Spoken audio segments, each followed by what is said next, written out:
Поздравляем, вы попали на второй этап нашей обучающей программы. Пора отправляться в путь.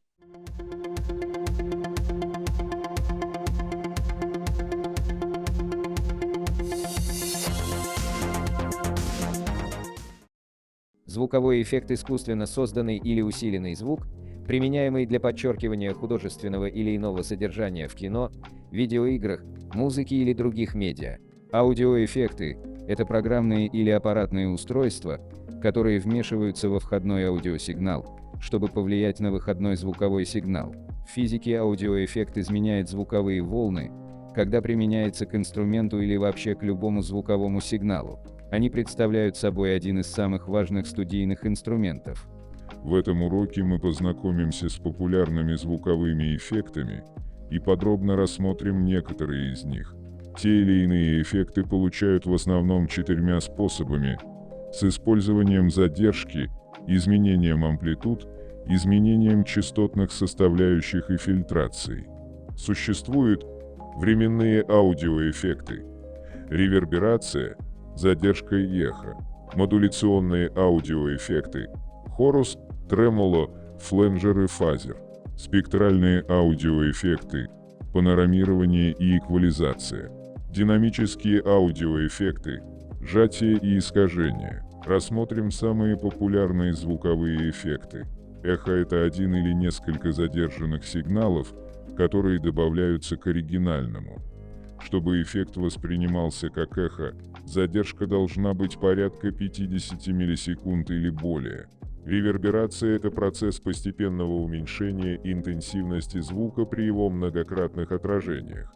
Фленджер – звуковой эффект, который происходит, когда два идентичных сигнала смешиваются вместе, один из сигналов задержан на небольшое время, а время задержки постоянно изменяется. Как правило, задержка меньше 10-20 миллисекунд. Пики и провалы суммируются. Фейзер-сигнал раздваивается, часть его фильтруется фазовым фильтром для создания фазового сдвига, после чего фильтрованные и нефильтрованные сигналы смешиваются.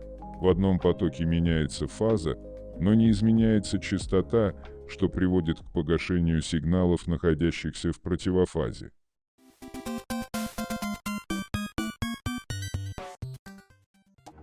Хорус имитирует хоровое звучание музыкальных инструментов. Само название появилось из-за того, что изначально данный эффект разрабатывался для имитации хорового исполнения при игре одного звука или мелодии. Эффект реализуется путем добавления к исходному сигналу его собственной копии или копий, сдвинутых по времени на величины порядка 2030 миллисекунд, причем время сдвига непрерывно изменяется. Сначала входной сигнал разделяется на два независимых сигнала, один из которых остается без изменений, в то время как другой поступает на линию задержки. Схема получения такого эффекта аналогична схеме создания эффекта эхо с той лишь разницей, что задержанные копии входного сигнала подвергаются слабой частотной модуляции в среднем от 0,1 до 5 Гц перед смешиванием со входным сигналом.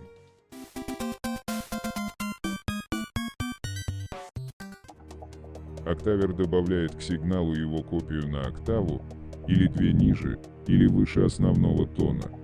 Октавер является частным случаем питч-шифтера. Аналоговые октаверы работают следующим образом.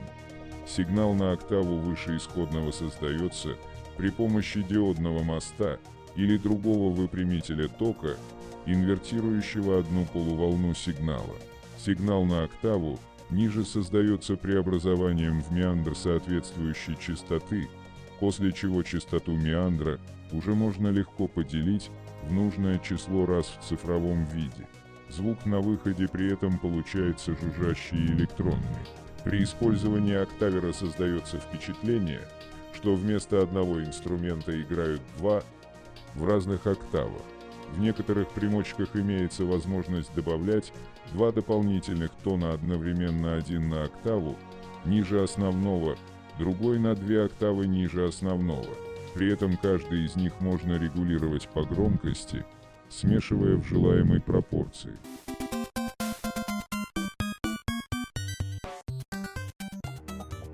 Дисторшн достигается искажением сигнала путем его жесткого ограничения по амплитуде. Фактически это замена одних значений амплитуд сигнала другими значениями.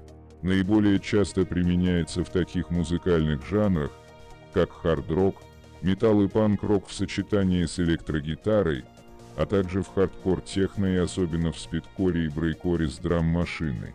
За счет переусиления, когда происходит срезание верхушек входного сигнала, можно получить, например, классический вариант гитары heavy metal. Иногда этим термином обозначают группу однотипных звуковых эффектов, овердрайв, фуз и прочее, реализующих нелинейное искажение сигнала. Их также называют эффектами перегруза, а соответствующие устройства искажателями. Дисторшн добавляет звуку сустейн дополнительные гармоники и обертона, создавая богатый звук.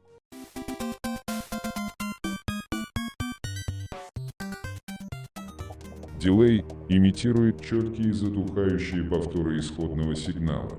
Эффект реализуется добавлением к исходному сигналу его копии или нескольких копий, задержанных по времени. Под дилеем обычно подразумевается однократная задержка сигнала, в то время как эффект эхо многократные повторы. По принципу действия является частным случаем ревербератора. Отличие заключается в том, что дилей имеет одну линию задержки и больший временной интервал, который позволяет отделить оригинальный звук от эффекта на слух. Эффект дилея не встречается в природе и носит рукотворный характер.